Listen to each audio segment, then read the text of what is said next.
نحمدہ و نصلی علی رسولہ الکریم۔ ساری تعریفیں اللہ رب بزرگ و برتر کے لیے ہے۔ درود و سلام ہو اللہ کے آخری نبی احمد مصطفیٰ محمد مصطفیٰ صلی اللہ علیہ وسلم کی ذات گرامی پر۔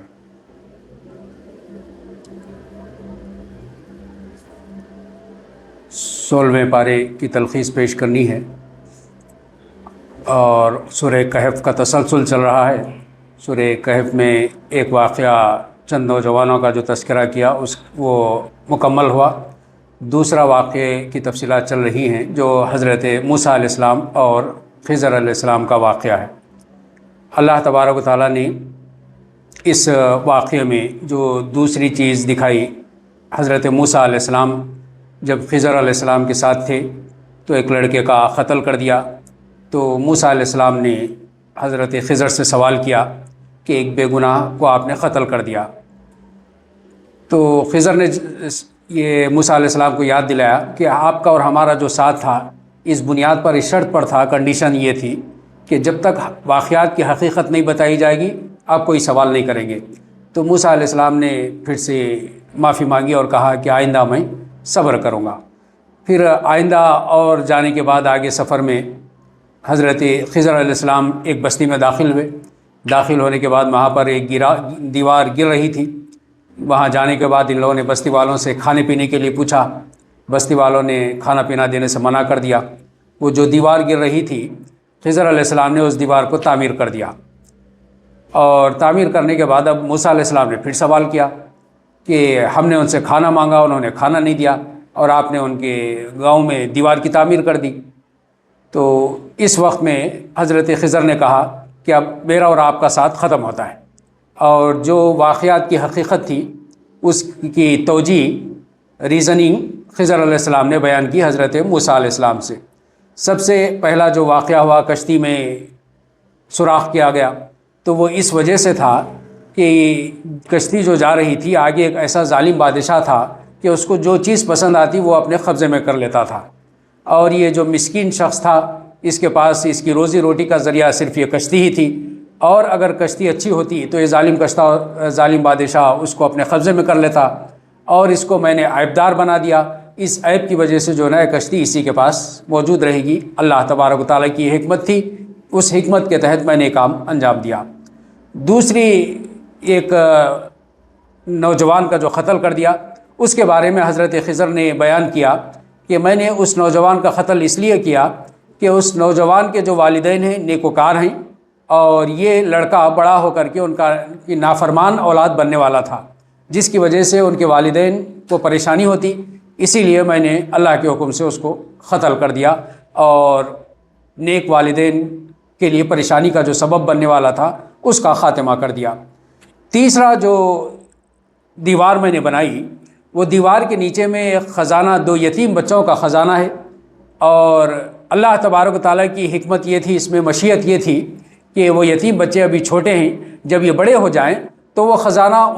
ان کو واپس مل جائے، اسی لیے میں نے یہ دیوار کی تعمیر کر دی۔ تو یہ تمام کام اللہ تبارک و تعالیٰ کے حکم سے میں نے انجام دیے۔ تو اللہ تبارک و تعالیٰ اس دنیا میں، کارخانہ سلطنت میں جو کام بھی انجام دیتے ہیں، یا ہمارے ساتھ جو واقعات بھی ہوتے ہیں، ان واقعات میں جو حکمت ہوتی ہے وہ اللہ تبارک و تعالیٰ کے علاوہ کوئی نہیں جانتا۔ ہم اس کے پیچھے اپنی عقل نہ دوڑائیں، بلکہ جو بھی کام ہوتا ہے ہم اس پر صبر کریں کہ اللہ تبارک و تعالیٰ کسی مشیت کے تحت ہمارے ساتھ یہ معاملات کر رہا ہے، دنیا کا کارخانہ سلطنت چلا رہا ہے۔ کسی کا قتل ہوتا ہے، اور کسی کا کوئی نقصان ہوتا ہے، جانی مالی نقصان ہوتا ہے، یا پھر کسی کا بغیر کسی اجر کے کسی کا کوئی تعمیرات ہو جاتی ہیں، کسی کو کوئی بھلائی مل جاتی ہے۔ تو یہ سارے کاموں کے پیچھے اللہ تبارک و تعالیٰ کی حکمت ہوتی ہے۔ پھر رکوع 11 میں اللہ تبارک و تعالیٰ نے ایک بادشاہ کا تذکرہ کیا، ذوالقرنین کا تذکرہ کیا کہ اللہ تبارک و تعالیٰ نے ذوالقرنین کو با اختیار بادشاہ بنایا تھا، اس کو بہت سے اسباب اور وسائل فراہم کیے تھے۔ اس کی بادشاہی، اللہ تبارک و تعالیٰ نے بادشاہی میں بہترین صلاحیتوں والے اور افراد بھی اور وسائل بھی اللہ تبارک و تعالیٰ نے اس کو عطا کر دیے تھے۔ تو اس نے ایک مہم کا آغاز کیا مغرب کی طرف، یعنی ایک دور کا سفر کیا، اتنی دور کا سفر کیا کہ جہاں پر سورج کالے پانی میں ڈوبا کرتا تھا، وہاں پر اس کی پہنچ ایک قوم پر بھی، اور اس قوم میں اس نے دیکھا اور اس قوم میں کچھ لوگ تھے جو اچھے کام کیا کرتے تھے، کچھ لوگ برے کام کیا کرتے تھے۔ تو اس پر قوم پر جب وہ پہنچ گیا تو اس نے کہا کہ اس قوم کے جو لوگ اچھے کام کرتے ہیں ہم اس کا بدلہ اس کو دیں گے، اچھا اجر دیں گے، اور جو لوگ برے کام کرتے ہیں ہم اس پر اس کو سزا دیں گے، اور آخرت میں اللہ تبارک و تعالیٰ اس سے زیادہ اچھا بدلہ ان لوگوں کو عطا کرنے والا ہے۔ اور اس کے بعد اس نے ایک اور مہم کا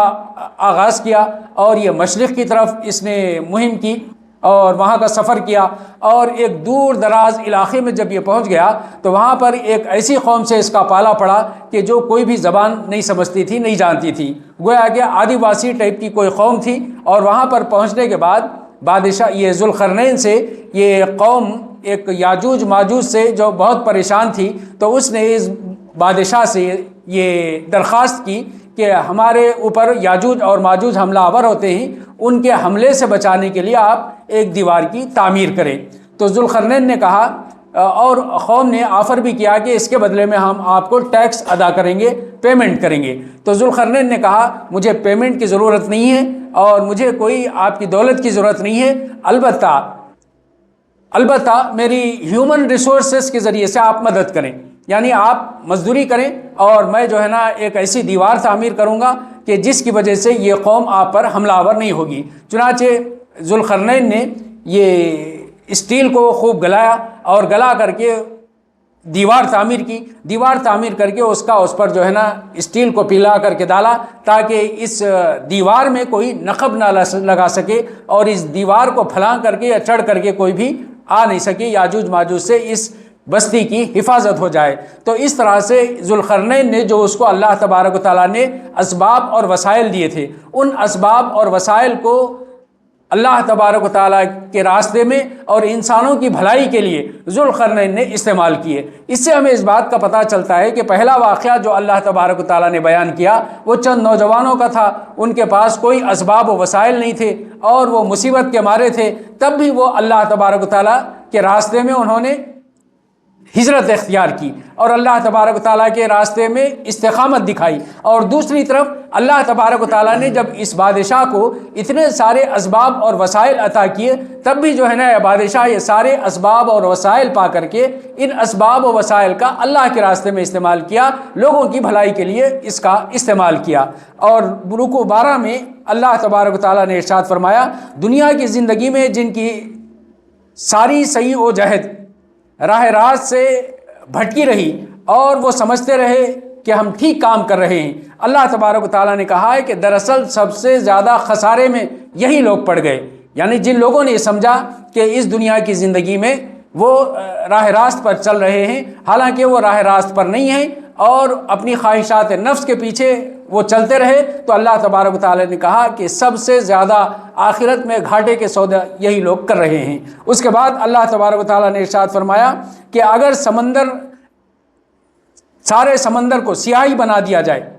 اور اب اللہ تبارک و تعالیٰ کی باتیں لکھی جانے لگیں، تب بھی یہ سارے سمندر کو سیاہی بنا دیا گیا، تب بھی اللہ تبارک و تعالیٰ کی باتیں ختم ہونے والی نہیں ہیں، بلکہ اتنے ہی اور سمندر بھی فراہم کر دیے جائیں۔ سیاہ ایک باٹل ہوتی ہے انک کی، اس ایک باٹل سے جو ہے نا ایک ایک کتاب لکھ دی جائے تب بھی جو ہے نا باٹل ختم نہیں ہوتی۔ تو اللہ تبارک و تعالیٰ نے کہا ہے کہ اللہ تبارک و تعالیٰ کی اللہ تبارک و تعالیٰ کی باتیں اتنی ہیں کہ اگر اس کو لکھا جانے لگے تو یہ سارے سمندر بھی سیاہی بن جائیں تب بھی اللہ تعالیٰ کی باتیں ختم نہیں ہوں گی۔ تو آج ہم دیکھ رہے ہیں کہ کس طرح سے وہ جو لائبریریز لکھ کر کے کتابیں جمائی جاتی تھی اور بڑی بڑی لائبریریز بنائی جاتی تھی، آج جو ہے نا یہ ساری چیزیں ٹائپ کر کے ایک چھوٹی سی چپ میں اس کو ڈال دیا جا رہا ہے، اور اتنی ساری دنیا کی باتیں لکھی جا رہی ہیں۔ یہ سب ساری کی ساری اللہ تبارک و تعالیٰ کی باتیں ہیں۔ پرانے زمانے میں تھوڑی سی کتابیں لکھی جاتی تھی اور وسائل اور ذرائع نہیں تھے، لیکن آج اتنے وسائل اور ذرائع فراہم ہو گئے ہیں اور ایک بڑی لائبریریز کو ایک چھوٹی سی چپ میں مقید کر دیا جا رہا ہے، لیکن پھر بھی جو ہے نا اور نئی باتیں اتنی ایجادات ہو رہی ہیں کہ ان سارے کو لکھا جا رہا ہے اور ان کو محفوظ کیا جا رہا ہے۔ اور اللہ تبارک و تعالیٰ نے کہا ہے کہ اللہ تبارک و تعالیٰ کی باتیں کبھی ختم ہونے والی نہیں، قیامت تک کے لوگ اللہ تعالیٰ کی باتیں لکھتے رہیں گے اور کبھی بھی جو ہے نا یہ باتیں ختم نہیں ہوں گی۔ اس رکوع پر یہ سورہ کہف کا اختتام ہوا۔ اس کے بعد سورہ مریم کا آغاز ہوتا ہے۔ سورہ مریم میں کل 98 آیتیں ہیں اور 6 رکوع پر یہ سورہ مشتمل ہے۔ مصحف کے اعتبار سے، ترتیب کے اعتبار سے 19ویں 19 صورت ہے، اور تنزیل کے اعتبار سے، ریویلیشن کے اعتبار سے 44ویں صورت ہے۔ اللہ تبارک و تعالیٰ نے اس میں جو باتیں ارشاد فرمائی کہ وہ ہجرت حبشہ سے پہلے یہ صورت نازل کی، اور حبشہ کے دربار میں مسلمانوں نے یہ صورت پڑھ کر کے شاہ نجاشی حبشہ کو مسلمانوں نے سنائی۔ اس میں اللہ تبارک و تعالیٰ نے حضرت مریم علیہ السلام کا، عیسیٰ علیہ السلام کا تفصیل سے تذکرہ کیا ہے۔ رکوع 1 میں اللہ تبارک و تعالیٰ نے یہ بات ارشاد فرمائی ہے کہ زکریا علیہ السلام نے اللہ تبارک و تعالیٰ سے دعا کی، اور اس دعا پر اللہ تبارک و تعالیٰ نے ایک لڑکے کی بشارت دی اور لڑکے کا نام بھی بیان کر دیا کہ آپ کو ہم ایک لڑکے کی بشارت دیتے ہیں اور اس لڑکے کا نام یحییٰ ہوگا۔ حضرت زکریا علیہ السلام نے اللہ تبارک و تعالیٰ سے سوال کیا کہ میرے ہاں کیسے لڑکا ہوگا جبکہ میں بوڑھا ہو چکا ہوں اور میری بیوی بانجھ ہے۔ اللہ تبارک و تعالیٰ نے کہا کہ ہم جو چاہتے ہیں پیدا کرتے ہیں، اور حضرت زکریا علیہ السلام نے یہ لڑکے کی گزارش اس لیے کی، درخواست اس لیے کی کہ، اور اللہ تبارک و تعالیٰ کے سامنے زکریا علیہ السلام نے یہ بات پیش کی کہ میرے بعد میرا جو وارث ہو ایسا مجھے لڑکا چاہیے۔ اور ساتھ ہی ساتھ انہوں نے یہ بھی کہا کہ ابراہیم، یعقوب اور اسحاق علیہ السلام کے وارث کے لیے حضرت زکریا علیہ السلام نے دعا کی۔ تو اس سے ہمیں اس بات کا پتہ چلتا ہے کہ انبیاء کی جو وراثت ہوتی ہے وہ وراثت ان کا اصل میں مشن ہوتا ہے۔ نبیوں کی وراثت کوئی دولت، مال و دولت نہیں ہوتی، دنیا کی دنیاوی چیزیں نہیں ہوتی، بلکہ انبیاء کی وراثت جو ہوتی ہے وہ ان کا مشن ہوتا ہے۔ اس کے لیے وہ جد و جہد کرتے ہیں، اور اللہ تبارک و تعالیٰ سے جب اولاد کی درخواست بھی کرتے ہیں تو اس لیے کرتے ہیں کہ ان کے بعد اس مشن کو چلانے کے لیے وہ اولاد کام آئے۔ چنانچہ اللہ تبارک و تعالیٰ نے یحییٰ علیہ السلام کی پیدائش کی خوشخبری دی، اور ساتھ ہی ساتھ اللہ تبارک و تعالیٰ نے یہ بات بھی ارشاد فرمائی کہ یحییٰ علیہ السلام کو اللہ تبارک و تعالیٰ نے بچپن ہی سے قوت فیصلہ کی صلاحیت عطا فرمائی۔ پہلی صلاحیت یہ عطا فرمائی کہ یحییٰ علیہ السلام فیصلہ کرنے کے لیے جو قوت چاہیے وہ فیصلہ کی قوت اللہ تبارک و تعالیٰ نے وہ صلاحیت یحییٰ علیہ السلام کو دی۔ دوسری صلاحیت اللہ تبارک و تعالیٰ نے یحییٰ علیہ السلام کو نرم دلی عطا فرمائی، اور تیسری صلاحیت اللہ تبارک و تعالیٰ نے یحییٰ علیہ السلام کو پاکیزگی عطا فرمائی، اور چوتھی صلاحیت حضرت یحییٰ علیہ السلام کو اللہ تبارک و تعالیٰ نے پرہیزگاری عطا فرمائی۔ چنانچہ ان صلاحیتوں کے ساتھ اللہ تبارک و تعالیٰ نے یحییٰ علیہ السلام کی پیدائش کی، اور جب یحییٰ علیہ السلام پیدا ہوئے تو اس کے بعد انہوں نے اپنی زندگی میں یہ بات ارشاد فرمائی کہ سلامتی ہو اس دن پر جب کہ مجھے پیدا کیا گیا، اور سلامتی ہو اس دن پر جب کہ میری موت آئے گی، اور سلامتی ہو اس دن پر جب کہ مجھے پیدا کر کے پھر سے اٹھایا جائے گا۔ تو اس سے اس بات کا پتہ چلتا ہے کہ یہ انسان کی زندگی میں یہ 3 مرحلے، پیدائش کا مرحلہ، موت کا مرحلہ، اور پھر حیات بعد موت کا مرحلہ، یہ 3 ایسے مرحلے ہوتے ہیں کہ اس وقت میں انسان کو بہت تکلیف ہوتی ہے، تکلیف سے دوچار ہوتا ہے۔ چنانچہ ہم دیکھتے ہیں کہ بچے کی جب پیدائش ہوتی ہے تو بچہ ہنستے کھلکھلاتے نہیں پیدا ہوتا، بلکہ بچہ روتے ہوئے پیدا ہوتا ہے، اور یہ ایک مشکل مرحلہ ہوتا ہے بچے کی زندگی میں۔ اسی طرح سے جب سکرات موت کا وقت ہوتا ہے، جب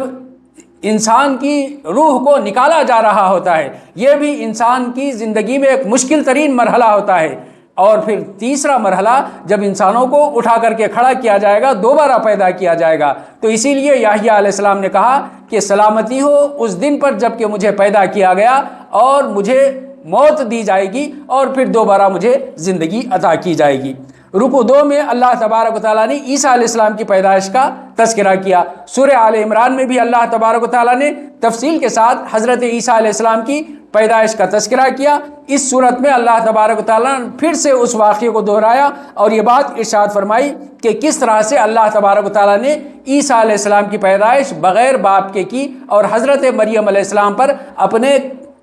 فرشتے کو بھیجا اور اپنی روح کو پھونک دیا اور اس کے ذریعے سے حضرت مریم علیہ السلام کو حمل ٹھہرا، اور پھر حضرت مریم علیہ السلام جب زچگی کا ڈیلیوری کا وقت آیا تو اس وقت میں اپنی بستی کو چھوڑ کر کے وہ دور مقام پر چلی گئی اور ایک کھجور کے تنے کے پاس بیٹھ گئی، اور وہاں پر بیٹھ کر کے جو ہے نا وہ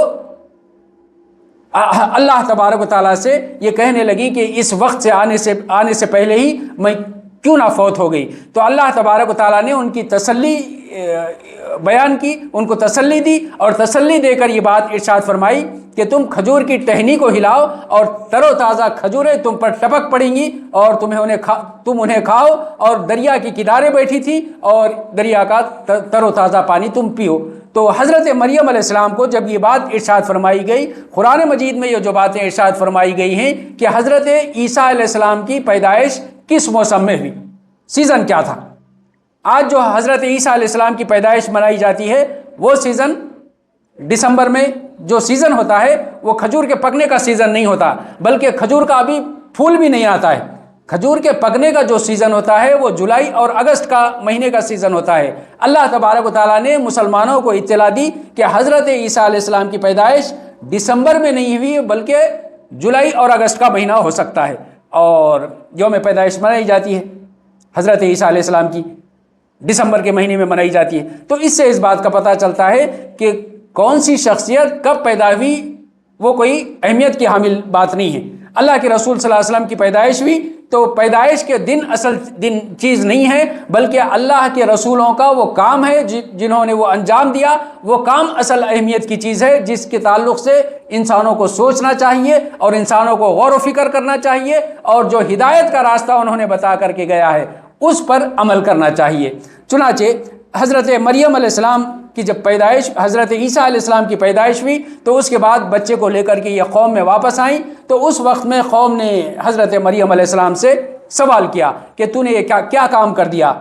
تو اس وقت حضرت مریم علیہ السلام نے کہا ہے کہ میں نے روزے کی منت مان لی ہے، اور بچے کی طرف اشارہ کر دیا۔ حضرت عیسیٰ علیہ السلام نے تقریر کی، جب کہ ابھی آپ پیدا ہوئے تھے، اس وقت میں پیدا ہونے کے ساتھ ہی 1-2 دن کے ہوں گے، اسی وقت میں حضرت عیسیٰ علیہ السلام نے قوم کے سامنے تقریر کی۔ تقریر میں انہوں نے کہا کہ میں اللہ کا بندہ ہوں، میں اللہ تبارک و تعالیٰ کا بندہ ہوں۔ سب سے پہلے انہوں نے یہ بات ارشاد فرمائی، اور یہ بات اس لیے بھی ارشاد فرمائی کہ ایک معجزانہ طریقے سے حضرت عیسیٰ علیہ السلام کی پیدائش ہوئی تھی۔ جب بھی کوئی معجزہ رونما ہوتا ہے تو لوگ جو معجزہ دینے والا ہے، معجزہ کرنے والا ہے، اس کو چھوڑ کر کے یہ معجزے کی طرف توجہ مبذول ہو جاتی ہے۔ تو حضرت عیسیٰ علیہ السلام نے اسی لیے پہلی بات یہ ارشاد فرمائی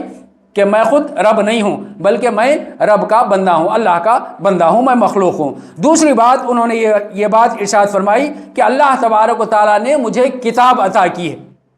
اللہ تبارک و تعالیٰ نے مجھے کتاب عطا کی ہے۔ اس کا مطلب یہ ہوا کہ انسان کی زندگی میں انسانوں کی ہدایت کے لیے کتابوں کی کتنی اہمیت ہے۔ کتاب کی ہدایت کے بغیر انسان اس دنیا کی زندگی میں ہدایت نہیں پا سکتا۔ اپنی روحانی زندگی کے لیے اور روحانی زندگی کو پروان چڑھانے کے لیے اللہ تبارک و تعالیٰ نے کتابوں کا انتظام کیا۔ اسی لیے اللہ تبارک و تعالیٰ نے حضرت آدم علیہ السلام کو جب اس دنیا میں روانہ کیا تو اس وقت میں بھی اللہ تبارک و تعالیٰ نے انسانوں سے یہ وعدہ کر لیا کہ میری طرف سے جب بھی تمہارے پاس کوئی ہدایت آئے تو تم اس ہدایت کی پیروی کرنا۔ تو یہاں بھی عیسیٰ علیہ السلام نے کہا کہ اللہ تبارک و تعالیٰ نے مجھے کتاب عطا کی۔ اور تیسری بات حضرت عیسیٰ علیہ السلام نے کہا کہ مجھے اللہ تبارک و تعالیٰ نے بابرکت بنایا ہے، اللہ تبارک و تعالیٰ نے ایک برکت والی ہستی بنا کر کے اللہ تعالیٰ نے بنی اسرائیل کے پاس بھیجا، لیکن بنی اسرائیل ان رسولوں کو نہیں مانتے تھے اور رسولوں کے خلاف ہو جایا کرتے تھے اور رسولوں کو قتل کرنے کے در پہ ہو جایا کرتے تھے۔ تو اللہ تبارک و تعالیٰ نے عیسیٰ علیہ السلام کے منہ سے یہ بات کہلوائی کہ موسیٰ علیہ السلام کو ایک بابرکت ہستی بنا کر کے نازل کیا گیا ہے۔ چوتھی بات حضرت عیسیٰ علیہ السلام نے یہ بات ارشاد فرمائی کہ مجھے نماز اور زکوٰۃ کا حکم دیا گیا ہے، یعنی ہر نبی کو اللہ تبارک و تعالیٰ نے نماز اور زکوٰۃ کا حکم دیا۔ عیسیٰ علیہ السلام نے بھی کہا کہ مجھے حکم دیا گیا ہے کہ میں نماز کو قائم کروں اور زکوٰۃ کو ادا کروں۔ پانچویں بات حضرت عیسیٰ علیہ السلام نے کہا کہ مجھے اپنی والدہ کے ساتھ حسن سلوک کا اللہ تبارک و تعالیٰ نے حکم دیا ہے۔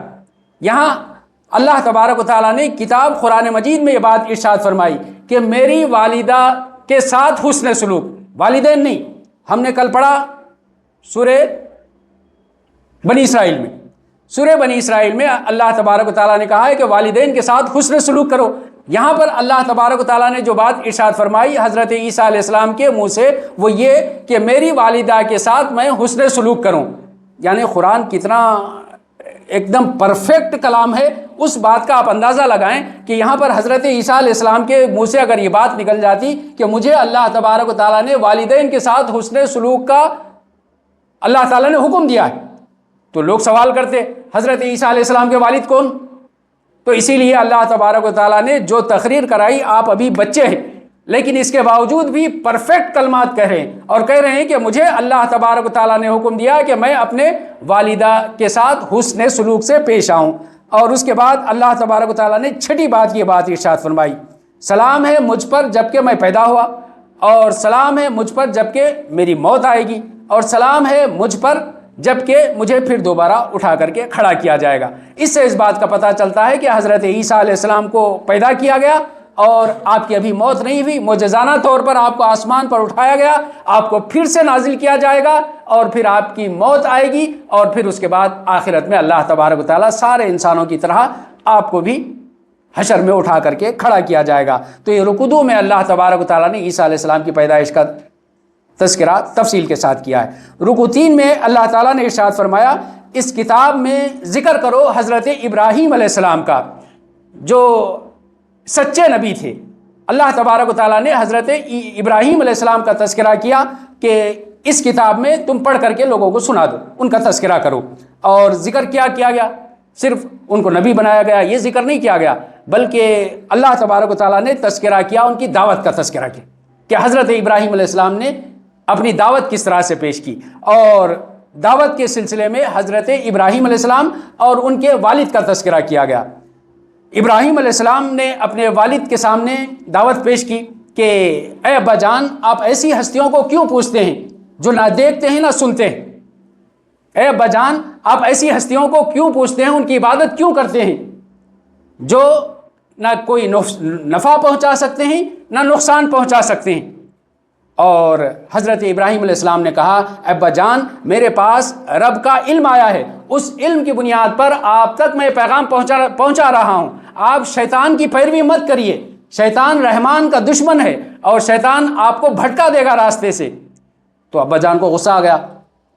اور بیٹے نے حالانکہ عزت اور احترام کے ساتھ یہ پیغام پہنچایا اور اپنے رب کی طرف دعوت دی، لیکن اس کے باوجود بھی والد کو غصہ آ گیا۔ والد نے کہا کہ اگر تو ان بتوں سے ان باتوں سے باز نہیں آیا، اگر تو ان باتوں سے باز نہیں آیا تو میں تجھے یا تو سنسار کر دوں گا یا نہیں تو تجھے گھر سے نکال کے باہر کر دوں گا، بے گھر کر دوں گا۔ سنسار کا مطلب پتھر مار مار کر کے ہلاک کر دوں گا، یا نہیں تو پھر تجھے میں اپنے گھر سے بے گھر کر دوں گا۔ ابراہیم علیہ السلام نے کہا میں آپ لوگوں کو بھی، آپ کے بتوں کو بھی چھوڑتا ہوں، میں آپ لوگوں کو بھی ترک کرتا ہوں اور آپ لوگوں کے بتوں سے بھی میں بیزار ہوں۔ اور ابراہیم علیہ السلام نے اپنی حجت ادا کر دی کہ باپ کے سامنے دعوت اور تبلیغ کا جو کام ہونا چاہیے وہ کام انجام دے دیا۔ پھر رکوع 4 میں اللہ تبارک و تعالیٰ نے مزید نبیوں کا تذکرہ کیا، اس میں سے اللہ تعالیٰ نے کہا اس کتاب میں موسیٰ علیہ السلام کا ذکر کرو، اور موسیٰ علیہ السلام کا واقعہ بیان کیا گیا تفصیل کے ساتھ۔ دوسری صورتوں میں بھی اللہ تعالیٰ نے بیان کیا کہ کس طرح سے اللہ تبارک و تعالیٰ نے فرعون کے پاس موسیٰ علیہ السلام کو بھیجا، اور اگلے رکوع میں بھی پھر تفصیل سے یہ موسیٰ علیہ السلام کا تذکرہ اللہ تعالیٰ نے کیا۔ اسی طرح سے اللہ تبارک و تعالیٰ نے اسماعیل علیہ السلام کا تذکرہ کیا کہ اسماعیل علیہ السلام کا ذکر کرو لوگوں کے سامنے، اور پھر اس کے بعد ادریس علیہ السلام کا ذکر کیا۔ تو یہ سارے نبیوں کا تذکرہ کر کے اللہ تعالیٰ نے یہ بات ارشاد فرمائی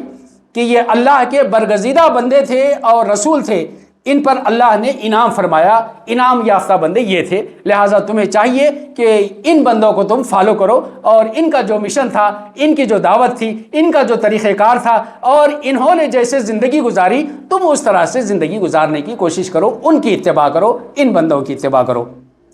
اس کے بعد اللہ تبارک و تعالیٰ نے ارشاد فرمایا کہ یہ نیکوکار بندے تھے، لیکن ان کے بعد ایسے لوگ جانشین ہوئے، ان کے بعد ان کے وارث ایسے آئے، ایسے ناخلف لوگ ان کے بعد آئے کہ جنہوں نے نماز کو ضائع کیا اور خواہش نفس کی پیروی کی۔ اللہ تبارک و تعالیٰ نے دو باتوں کی خاص طور پہ توجہ دلائی لوگوں کو، جو وارث ہوتے ہیں انبیاء کے یا نیک لوگوں کے وارث ہوتے ہیں، ان کو اس بات کا اہتمام کرنا چاہیے کہ نماز پابندی سے ادا کریں اور اپنے خواہشات نفس کی پیروی نہیں کریں۔ اللہ تبارک و تعالیٰ نے ایسے بندوں کے تعلق سے کہا ہے کہ ناخلف بندے ہیں جو نیکوکار بندوں کے بعد اگر نمازوں کو ضائع کرتے ہیں اور اپنے نفسانی خواہشات کے پیچھے بھاگتے ہیں اور اللہ کے احکامات کو ٹھکراتے ہیں، تو اللہ تبارک و تعالیٰ نے کہا کہ یہ لوگ ایسے لوگوں کے جانشین نہیں ہو سکتے۔ اور اللہ تبارک و تعالیٰ نے اس کے بعد نیک لوگوں کا اور برے لوگوں کا تذکرہ کر کے یہ بات ارشاد فرمائی کہ ہم جنت ان کا وارث ان لوگوں کو بنائیں گے جو پرہیزگار ہوں گے، تقویٰ کی زندگی اختیار کریں گے، آخرت میں ان لوگوں کو جنت کا وارث بنائیں گے۔ رکوع 5 میں اللہ تعالیٰ نے ارشاد فرمایا، انسان کہتا ہے کہ جب میں مر جاؤں گا پھر سے پیدا کیا جاؤں گا، کیا مجھے پھر سے اٹھایا جائے گا؟ تو اللہ تبارک و تعالیٰ نے یاد دلایا، کیا ہم نے تمہاری پہلے سے پیدائش نہیں کر دی؟ اب جس طرح سے تمہاری پیدائش ہم نے کر دی ہے تو تم مرنے کے بعد کس طرح سے ہم کیا نہیں پیدا کر سکتے؟ جب کہ تمہارا وجود اب موجود ہے، اور جب تم مر جاؤ گے تو پھر سے تمہیں اٹھا کر کے کھڑا کرنا یہ کوئی مشکل کام نہیں ہے۔ تیرے رب کی قسم، ہم ضرور انسانوں کو اور ان کے ساتھ شیاطین کو بھی گھیر لائیں گے، پھر جہنم کے گرد لا کر ان کو گھٹنوں کے بل گرا دیں گے۔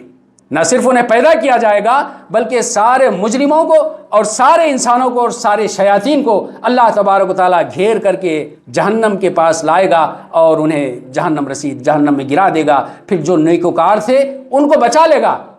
مفسرین نے کہا ہے کہ یہاں پر اللہ تبارک و تعالیٰ نے اس وقت کا تذکرہ کیا کہ جب جہنم پر پل صراط کو بنایا جائے گا اور پل صراط پر سے سارے بندوں کو گزارے گا،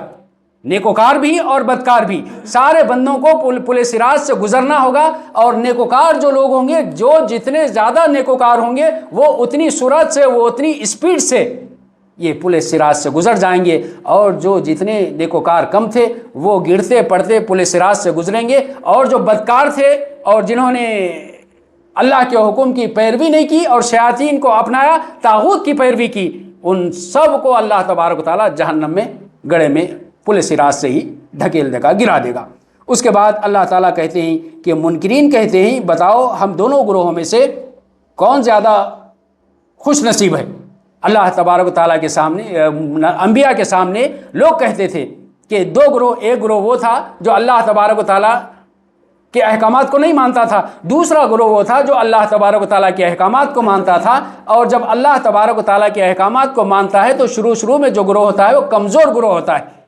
اور یہ کمزوری پر مشرکین کہتے ہیں کہ دیکھو ہم دونوں میں سے کون خوشحال ہے اور کون خوش نصیب گروہ ہے۔ تو اللہ تبارک و تعالیٰ نے اس کا جواب دیا کہ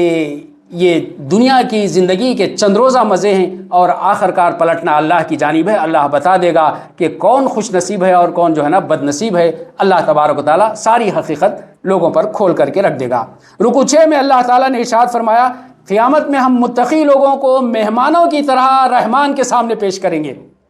اللہ تبارک و تعالیٰ نے ضیافت بتائی کہ جو لوگ اس دنیا میں تقویٰ کی روش پر چل رہے ہوں گے، پرہیزگاری کی زندگی گزاریں گے، اللہ تبارک و تعالیٰ ان کو یہ صلہ دے گا کہ آخرت میں پہنچیں گے تو مہمانوں کی طرح ضیافت کر کے رحمان کے دربار میں انہیں پیش کیا جائے گا۔ آپ تصور کریں کہ اس دنیا میں اگر کسی ایک عام انسان کو ایک بڑے کوئی پریزیڈنٹ یا پرائم منسٹر کے محل میں، اس کے گھر میں کسی کی ضیافت کی جاتی ہے ایک وقت کی، تو اس کی خوشی کا کیا ٹھکانہ ہوتا ہے، کتنا خوش ہوتا ہے، اور کتنا وہ اعلانات کرتے پھرتا ہے، چرچا کرتا ہے کہ میرے تو وارے نیارے ہو گئے کہ مجھے پرائم منسٹر نے بلایا، پریزیڈنٹ نے بلایا اور مجھے دعوت پر بلایا گیا۔ اور اللہ تبارک و تعالیٰ متقین کو بشارت دے رہے ہیں کہ آخرت میں اللہ تبارک و تعالیٰ ان سب لوگوں کو، متقین کو، اللہ تبارک و تعالیٰ کے دربار میں مہمانوں کی طرح ان کی ضیافت کی جائے گی اور انہیں پیش کیا جائے گا۔ اور ان کے مقابلے میں مجرموں کو پیاسے جانوروں کی طرح ہانک کر جہنم کی طرف لے جایا جائے گا، اور اس وقت میں مجرمین حسرت کریں گے کہ ہم پر کیا برا وقت آ پڑا ہے۔ اس روز لوگ کوئی سفارش لانے کے لیے کوشش کریں گے کہ کوئی سفارش ہی ہمیں مل جائے، کہ ریکمنڈیشن مل جائے، اس ریکمنڈیشن کی وجہ سے ہم بچ جائیں، تو اللہ تبارک و تعالیٰ کہیں گے کہ سوائے اللہ تبارک و تعالیٰ کی پرمیشن کے کوئی بھی سفارش نہیں لا سکے گا، کوئی ریکمنڈیشن نہیں لا سکے گا، الا یہ کہ اللہ تبارک و تعالیٰ اجازت دے دے کہ کون سفارش کرے گا اور کس کے بارے میں سفارش کرے گا اللہ تبارک و تعالیٰ، اسی کے بارے میں سفارش کی جا سکے گی، اور وہی شخص کر سکے گا جس کو اللہ تبارک و تعالیٰ اجازت دے گا۔ یہاں پر ہم دیکھتے ہیں کہ بہت سے لوگ دعوے کرتے ہیں کہ بہت سے لوگ ہماری سفارش کر دیں گے، اور اس سفارش کے چکر میں اپنی زندگیاں برباد کر لیتے ہیں، اپنے اعمال غارت کر لیتے ہیں۔ اللہ تبارک و تعالیٰ نے زمین شق ہو جائے، زمین میں گڑھے ہو جائے اور زمین میں ڈراٹ آ جائے، اور اللہ تبارک و تعالیٰ کہتا ہے کہ پہاڑ گر جائیں اس بات پر کہ لوگ اللہ تبارک و تعالیٰ کی اولاد قرار دیتے ہیں، اللہ تبارک و تعالیٰ کو بیٹا قرار دیتے ہیں، اور آخرت میں یہ سارے لوگوں کو جنہوں نے معبودان باطل اپنے بنا لیے ہیں، فردن اللہ تبارک و تعالیٰ کے دربار میں اس کی جواب دہی کرنی ہوگی کہ اپنے اعمال انہوں نے اس دنیا میں کس طرح سے انجام دیے۔ اے نبی صلی اللہ علیہ وسلم، اس کلام کو ہم نے آسان کر کے تمہاری زبان میں اس لیے نازل کیا ہے کہ پرہیزگاروں کو خوشخبری دے دو اور ہٹ دھرم لوگوں کو اس سے ڈرا دو۔ اللہ تبارک و تعالیٰ نے اس کلام کے بارے میں یہ بات ارشاد فرمائی کہ ہم نے اس کلام کو آسان زبان میں آسان کر کے نازل کیا ہے، اس کو کوئی مشکل کلام بنا کر کے نازل نہیں کیا ہے۔ اللہ تبارک و تعالیٰ نے اس قرآن مجید کو آسان بنا کر کے نازل کیا ہے تاکہ پرہیزگار لوگ، متقی لوگ اس کے ذریعے سے سبق حاصل کریں، اور جو ہٹ درم مجرم لوگ ہیں اس کے ذریعے سے ان کو ڈرا دیا جائے۔ اور اس سے پہلے ہم کتنی ہی بڑی بڑی قوموں کو ہلاک کر چکے ہیں، تم دیکھ چکے ہو۔ اللہ تبارک و تعالیٰ نے انسانوں کو یہ تنبیہ کی ہے کہ اس سے پہلے بھی بہت سی بڑی بڑی قومیں آئیں اور انہیں قوت عطا کی گئی تھی، لیکن اس کے باوجود انہوں نے جب اللہ تبارک و تعالیٰ کے احکامات کو نہیں مانا، اللہ کی کتابوں کے مطابق زندگی نہیں گزاری اور ان کا انکار کیا، تو اللہ تبارک و تعالیٰ نے ان قوموں کو تباہ اور برباد کر دیا۔ سورہ مریم کا اختتام ہوا، اس کے بعد سورہ طٰہٰ کا آغاز ہوتا ہے۔ اس میں کل 135 آیت ہیں اور 8 رکوع ہیں۔ مکی صورت ہے، مصحف کے اعتبار سے 20ویں صورت ہے، اور ریویلیشن تنزیل کے اعتبار سے 45ویں صورت ہے۔ اس کا جو مضمون ہے وہ اللہ تبارک و تعالیٰ نے اس میں موسیٰ علیہ السلام کے قصے کا تذکرہ تفصیل سے کیا ہے، اور اس کو منطبق کیا ہے مکے کے اس معاشرے پر، مشرکین مکہ پر، کہ موسیٰ علیہ السلام نے جس طرح سے دعوت دی تھی، آج اللہ کے رسول اسی طرح سے دعوت اور تبلیغ کا کام انجام دے رہے ہیں۔ اور اس وقت فرعون کا اور قوم کا جو معاملہ موسیٰ علیہ السلام کے ساتھ تھا، تم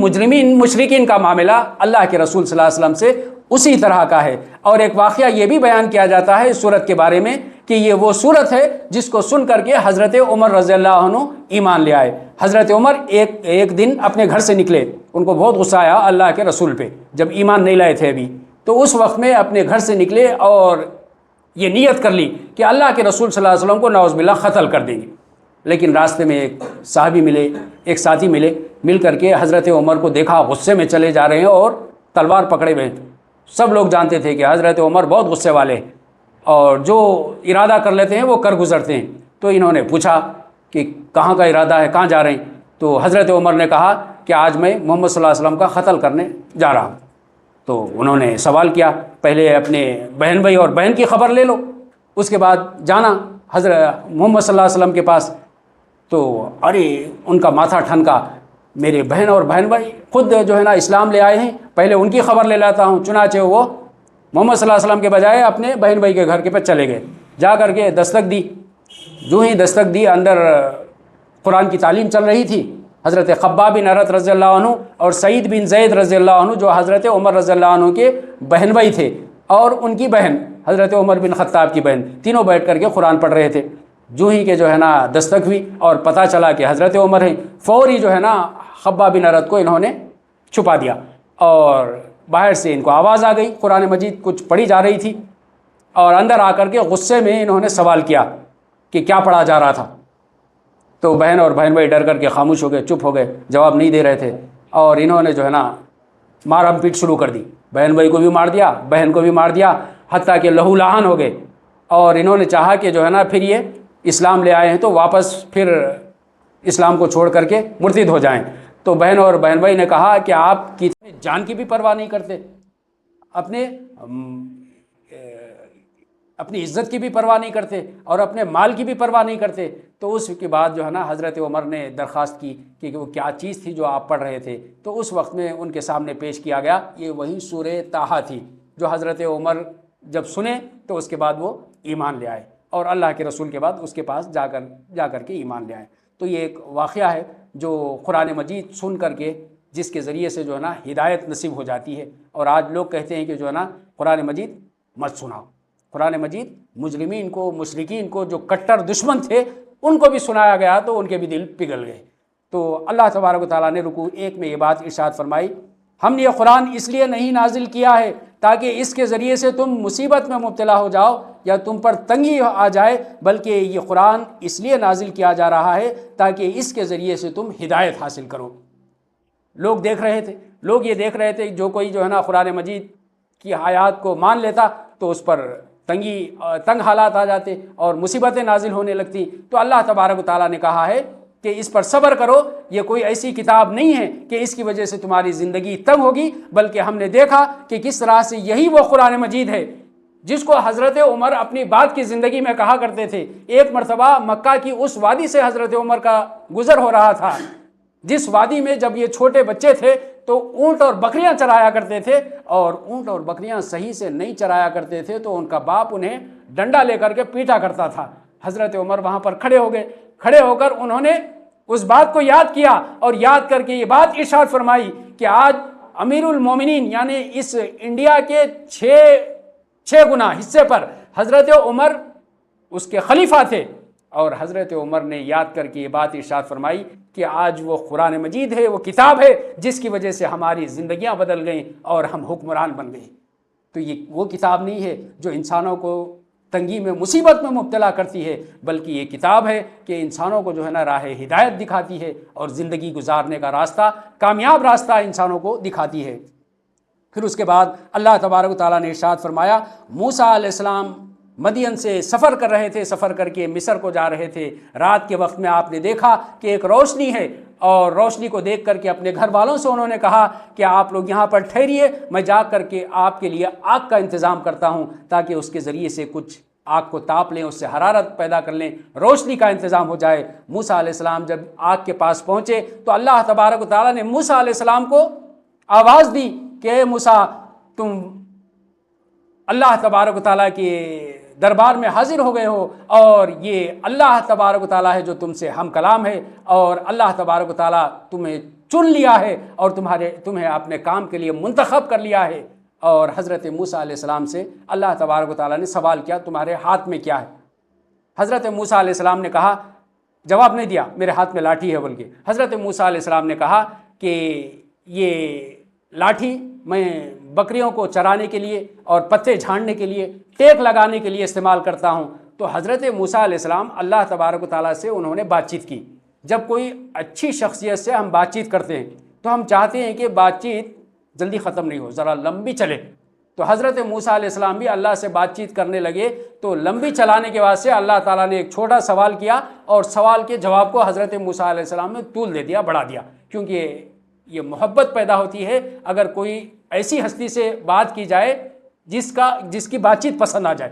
تو اس سے محبت پیدا ہونے لگتی ہے اور اس سے لمبی بات چیت کرتے ہیں۔ تو موسیٰ علیہ السلام نے بھی کہا، تو اللہ تبارک و تعالیٰ نے حکم دیا، اللہ تبارک و تعالیٰ نے حکم دیا، ہم تمہیں نماز کا حکم دیتے ہیں، زکوٰۃ کا حکم دیتے ہیں۔ اس کے بعد اللہ تعالیٰ نے کہا کہ تمہارے ہاتھ میں یہ چیز ہے، تم اس لاٹھی کو پھینک دو۔ حضرت موسیٰ علیہ السلام نے اتنے سارے فائدے بیان کیے کہ میں اس کو ٹیک لگاتا ہوں، اس سے پتوں کو جھاڑتا ہوں، اس سے بکریوں کو چراتا ہوں۔ اللہ تعالیٰ نے حکم دیا کہ پھینک دو۔ نبی ایسے ہوتے ہیں کہ جب ان کو حکم دیا جاتا ہے تو سر تسلیم خم کر دیتے ہیں، اب یہ نہیں کہتے کہ لاٹھی چلے گئی تو میرا کیا ہوگا، ایسا سوال جواب نہیں۔ موسیٰ علیہ السلام کو حکم دیا، موسیٰ علیہ السلام نے پھینک دیا، پھینکتے ہی وہ ایک اژدھا بن گیا۔ موسیٰ علیہ السلام ڈر کے بھاگے۔ اللہ تبارک و تعالیٰ نے کہا کہ ڈرو نہیں، ہماری جناب میں پیغمبر ڈرا نہیں کرتے، اور اللہ تبارک و تعالیٰ نے کہا کہ اس کو پکڑ لو۔ اب موسیٰ علیہ السلام، اللہ تعالیٰ نے حکم دیا، پکڑ لیا، تو پھر یہ لاٹھی ہو گئی۔ تو اللہ تبارک و تعالیٰ نے اس کے بعد کہا کہ بغل میں ہاتھ ڈالو، بغل میں ہاتھ ڈالے، باہر نکالو، چمکتا ہوا نکلا۔ اللہ تبارک و تعالیٰ نے کہا یہ 2 نشانیاں ہیں اور ہم تمہیں حکم دیتے ہیں کہ یہ 2 نشانیاں لے کر کے تم فرعون کے دربار میں جاؤ، فرعون کے پاس جاؤ، کیونکہ وہ سرکش ہو گیا ہے۔ اور موسیٰ علیہ السلام نے یہ جو 2 نشانیاں لے کر کے، حالانکہ مصر سے بھاگ کر کے گئے تھے، پھر مصر میں واپس جا رہے تھے، انہوں نے اللہ تبارک و تعالیٰ سے دعا کی کہ اے اللہ میرا سینہ اس بات کے لیے کھول دے اور مجھے میرے کام میں آسانی عطا فرما، اور میری زبان کی گرہ ہے اس زبان کی گرہ کو کھول دے، اور میرے کام میں میرے لیے ہارون کو میرا وزیر بنا دے، اسسٹنٹ بنا دے۔ اللہ تبارک و تعالیٰ نے دعا قبول کی، اور یہ دونوں مل کر کے موسیٰ علیہ السلام اور ہارون علیہ السلام فرعون کے دربار میں گئے، اور جا کر کے فرعون سے کہا کہ ہمارے ساتھ میں بنی اسرائیل کو جانے دیا جائے، اور فرعون کے دربار میں انہوں نے اللہ تبارک و تعالیٰ کا پیغام بھی پہنچایا۔ تو فرعون نے سوال کیا کہ تمہارا رب کون ہے؟ اور یہ فرعون خود رب بنا ہوا تھا، اپنی رعایا سے کہتا تھا کہ میں ہی تمہارا رب ہوں۔ اور جب یہ موسیٰ علیہ السلام نے رب کا تعارف کرایا، رب کا کہا کہ اصل رب جو ہے نا وہ فرعون نہیں ہے، بلکہ رب وہ ہے جس نے ہمیں چن لیا ہے اور آپ کے پاس بھیجا ہے، تو سوال کیا گیا کہ تمہارا رب کون ہے؟ تو موسیٰ علیہ السلام نے کہا کہ ہمارا رب وہ ہے جس نے ہر چیز کی تخلیق کی، ہر چیز کو پیدا کیا، اور پھر اس کی ہدایت کا انتظام کیا، اور پھر اس کو زندگی گزارنے کے لیے جتنی ہدایت کی ضرورت تھی ساری ہدایت کا انتظام کیا، یہ ہمارا رب ہے۔ تو اس طرح سے موسیٰ علیہ السلام نے اپنے رب کا تعارف کرایا۔ رکوع 3 میں اللہ تبارک و تعالیٰ نے ارشاد فرمایا ہم نے تم سب لوگوں کو اسی زمین سے پیدا کیا ہے، اور اسی زمین میں تم سب کو لوٹا کر کے واپس لے جائیں گے، اور پھر اسی زمین سے تم کو آخرت میں اٹھا کر کھڑا کر دیا جائے گا۔ یہ وہی دعا ہے جو ہم دفنانے جاتے ہیں نا تو اس وقت میں پڑھتے ہیں، جس کا تذکرہ اللہ تبارک و تعالیٰ نے کیا ہے، اور جس کی یاد دہانی ہمیں کرائی گئی ہے کہ اسی زمین سے ہماری پیدائش ہوئی ہے، اسی زمین میں ہمیں واپس لوٹ کر کے جانا ہے، اور اللہ تبارک و تعالیٰ اس بات پر قادر ہے کہ اسی سرزمین سے ہم سب کو اٹھا کر کے آخرت میں کھڑا کر دے گا۔ فرعون نے موسیٰ علیہ السلام کی دعوت کا انکار کیا، اور مقابلے کے لیے سارے جادوگروں کو جمع کیا، اور مقابلہ ہوا، اور اللہ تبارک و تعالیٰ نے موسیٰ علیہ السلام کو کامیابی عطا کی، اور جادوگر سجدے میں گر گئے۔ جو مجرم بن کر اللہ کے حضور حاضر ہوگا اس کے لیے جہنم ہے۔ اللہ تبارک و تعالیٰ نے وارننگ دے دی کہ آخرت میں اس دنیا میں جتنا جرم کیا ہے اور مجرم بن کر کے زندگی گزاری ہے، آخرت تک اگر وہ مجرم ہی رہا، توبہ نہیں کی، تو اللہ تبارک و تعالیٰ نے کہا ہے کہ آخرت میں جو ہے نا ان لوگوں کو اللہ تبارک و تعالیٰ عذاب عظیم سے دوچار کر دے گا۔ اور جو کوئی مومن بن کر حاضر ہوگا، اللہ تبارک و تعالیٰ اگر اس نے نیک اعمال کیے ہیں مومن بننے کے بعد، تو اللہ تبارک و تعالیٰ اس کے اعمال کے مطابق میں اس کو سدا بہار جنت کے باغوں میں اس کو جگہ دے گا۔ رکوع 4 میں اللہ تعالیٰ نے ارشاد فرمایا موسیٰ علیہ السلام اپنی قوم کو راتوں رات لے کر کے نکل جاؤ، اور تمہارا پیچھا کیا جائے گا۔ اور یہ بنی اسرائیل کو موسیٰ علیہ السلام نے سارے بنی اسرائیل کو لے کر کے راتوں رات نکل گئے، اور فرعون نے پیچھا کیا، اور اللہ تبارک و تعالیٰ نے موسیٰ علیہ السلام کو دریا سے خیریت سے گزروا دیا، اور موسیٰ علیہ السلام کے سامنے بنی اسرائیل کے سامنے فرعون کو غرق کر دیا۔ اور اس کے بعد جب یہ دریا سے صحیح و سلامت نکل گئے بنی اسرائیل، تو اس کے بعد اللہ تبارک و تعالیٰ نے موسیٰ علیہ السلام کو کوہ طور پر بلایا تاکہ موسیٰ علیہ السلام کی تربیت کی جائے، ان کو ہدایات دی جائیں۔ تو موسیٰ علیہ السلام جو ہے نا جب بلایا گیا تھا اس سے پہلے ہی کوہ طور پر پہنچ گئے۔ اللہ تبارک و تعالیٰ نے سوال کیا وقت سے پہلے کیوں پہنچ گئے ہو، اور تمہاری قوم کہاں ہے؟ تو موسیٰ علیہ السلام نے کہا کہ میں آ گیا ہوں، قوم پیچھے پیچھے آ رہی۔ تو جب آپ نیکی کے لیے جو پہل کرتے ہیں، نیکی کے لیے جو صورت جلدی کرتے ہیں، اس کا اللہ تبارک و تعالیٰ نے یہاں تذکرہ کیا کہ نبی کو حکم دیا گیا تو حکم سے پہلے وقت سے پہلے پہنچنے کی کوشش کری موسیٰ علیہ السلام نے۔ تو اللہ تبارک و تعالیٰ نے کہا کہ جو کام جو وقت پر کہا گیا ہے اسی وقت پر کام انجام دیا جائے۔ اللہ تبارک و تعالیٰ نے کہا کہ تمہارے پیچھے ہم نے تمہاری قوم کو آزمائش میں مبتلا کر دیا ہے، اور سامری کا فتنہ یہاں پر پیدا ہو گیا ہے، اور بچھڑا سامری نے ایک بنایا اور اس کی عبادت قوم کرنے لگی۔ رکوع 5 میں اللہ تعالیٰ نے ارشاد فرمایا کہ ہارون علیہ السلام نے جب یہ قوم بچھڑے کی پرستش میں مبتلا ہوئی تو ہارون علیہ السلام نے قوم کو روکنے کی کوشش کی، لیکن اس کے باوجود بھی قوم بچھڑے کی بت پرستی میں اتنا مبتلا ہوئی کہ اس کی گرویدہ اتنا ہوئی کہ ہارون علیہ السلام کی باتوں کو نہیں مانا اور پرستش کرتی رہی، اور حتیٰ کہ موسیٰ علیہ السلام واپس لوٹ آئے اور انہوں نے قوم کا یہ حال دیکھا تو سب سے پہلے اپنے بھائی سے جواب دہی طلب کی کہ کیوں تم نے قوم کو نہیں روکا، اور داڑھی پکڑ لی اور سر کے بال پکڑ لی۔ پہلے بات آئی تھی کہ سر کے بال پکڑ لیا، اب اس سورہ میں اللہ تعالیٰ نے کہا کہ ہارون علیہ السلام کی داڑھی اور سر کے بال پکڑ لیا اور جواب طلبی کی کہ میں نے تم کو نگران بنا کر کے گیا تھا، تم نے یہ کیا نگرانی کی کہ قوم جو ہے نا بچھڑے کی پرستش میں مبتلا ہو گئی۔ حضرت ہارون علیہ السلام نے کہا کہ میں نے بہت کوشش کی لیکن قوم نے میری بات کو نہیں مانا۔ اس کے بعد سامری جو تھا اس کے تعلق سے موسیٰ علیہ السلام نے سوال کیا، اے سامری تیرا کیا معاملہ ہے؟ تو اس نے کہا کہ میں نے دیکھا کہ لوگ اپنے اپنے زیور پھینک رہے تھے، اس زیور کا میں نے ایک پتلا بنایا اور رسول کی جو خدموں کی مٹی ہے اس خدموں کی مٹی کو لیا اور اس بچھڑے کو بنا دیا، اور اس میں سے جب پھونک ماری جاتی تو ایک بیل کی آواز آتی اور یہ ساری قوم اس میں مبتلا ہو گئی۔ تو حضرت موسیٰ علیہ السلام نے کہا کہ اب تیری زندگی تک اب اللہ تبارک و تعالیٰ نے یہ عذاب دیا ہے کہ اچھوت کی زندگی کا عذاب لگ گیا ہے، اور تو اب یہ پکارتا پھرے گا کہ میں اچھوت ہوں، مجھے میرے قریب کوئی مت آؤ، مجھے کوئی نہیں چھونا، یہ پکارتا پھرے گا۔ اس کو اللہ تبارک و تعالیٰ نے دنیا میں عذاب میں مبتلا کر دیا، اور یہ جو بچھڑا بنایا گیا تھا اس کو جلا کر کے خاک کر دیا گیا۔ میوزیم میں بھی رکھا جا سکتا تھا، اس کو پھر سے کاٹ کر کے سونے کا تھا، بانٹ بھی دیا جا سکتا تھا، لیکن موسیٰ علیہ السلام نے اس کو جلا کر کے خاک کر دیا، کیونکہ لوگ اس کی محبت میں مبتلا تھے، بچھڑے کی محبت میں، یہ ساری محبت ان سے نکل جائے اور لوگ دیکھ لیں کہ جس کو خدا سمجھ رہے تھے اس کو جلایا گیا، اور یہ خدا جو ہے نا اپنی آپ مدد نہیں کر سکا۔ اگر وہ خدا ہوتا تو جلنے سے بچ جاتا، یا کوئی اور اس کے شریک ہوتے، یا اس کے کوئی ایسے مرید گرویدہ ہوتے جب اس کو جلتا دیکھتے تو آ کر کے اس کو بچا لیتے۔ ہم نے پرسوں ہی دیکھا کہ جگہ جگہ جلایا جا رہا تھا، تو اللہ تبارک و تعالیٰ نے ایک عذاب میں مبتلا کر دیا کہ جلایا جا رہا ہے۔ رکوع 6 میں اللہ تبارک و تعالیٰ نے قیامت کے دن کا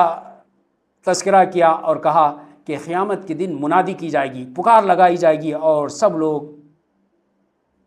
سب لوگوں کو اکٹھا کر دیا جائے گا، اور کوئی بھی جو ہے نا پیچھے نہیں رہ جائے گا، اور اللہ تبارک و تعالیٰ رحمان کے آگے سب لوگ ایک صف میں کھڑے ہو جائیں گے اور اپنے اپنے حساب کتاب کے منتظر ہوں گے۔ اے نبی صلی اللہ علیہ وسلم، ہم نے یہ قرآن عربی میں نازل کیا ہے، اس میں تنبیہات ہیں، شاید کہ لوگ کجروی سے بچ جائیں اور کچھ ہوش کے ناخن لیں، ہوش میں آئیں۔ اللہ تبارک و تعالیٰ نے عربی زبان اس لیے ارشاد فرمائی کہ قوم جو جانتی تھی وہ عربی زبان جانتی تھی، اس لیے اللہ تعالیٰ نے کہا کہ ہم نے تمہاری اپنی زبان میں اس کو نازل کیا ہے تاکہ اس میں جو ڈراوا ہے، انذار ہے، اس انذار سے ڈر جائیں، اور جو اللہ تبارک و تعالیٰ نے ہوش کی باتیں کی ہیں، اولو الالباب ہوش میں آئیں اور اپنی عقل سے کام لے کر کے اس کے احکامات کی پیروی کرنے لگ جائیں۔ قرآن پڑھنے میں اللہ کے رسول صلی اللہ علیہ وسلم کو ہدایت دی گئی کہ تم جلدی مت کرو، اللہ تبارک و تعالیٰ تمہیں یہ قرآن پڑھا دے گا، اور ایک دعا سکھائی گئی کہ اللہ تبارک و تعالیٰ سے اپنے رب سے دعا کیا کرو کہ اے رب میرے علم میں زیادتی عطا فرما۔ اللہ تبارک و تعالیٰ نے قرآن کے سلسلے میں یہ بات ارشاد فرمائی کہ اے اللہ تو میرے علم میں زیادتی عطا فرما، اور آج ہم جگہ جگہ ایگزام کے لیے جاتے ہیں تو دعا پڑھ لیتے ہیں ربی زدنی علما، ہم کالج کو جاتے ہیں تو دعا پڑھ لیتے ہیں ربی زدنی علما،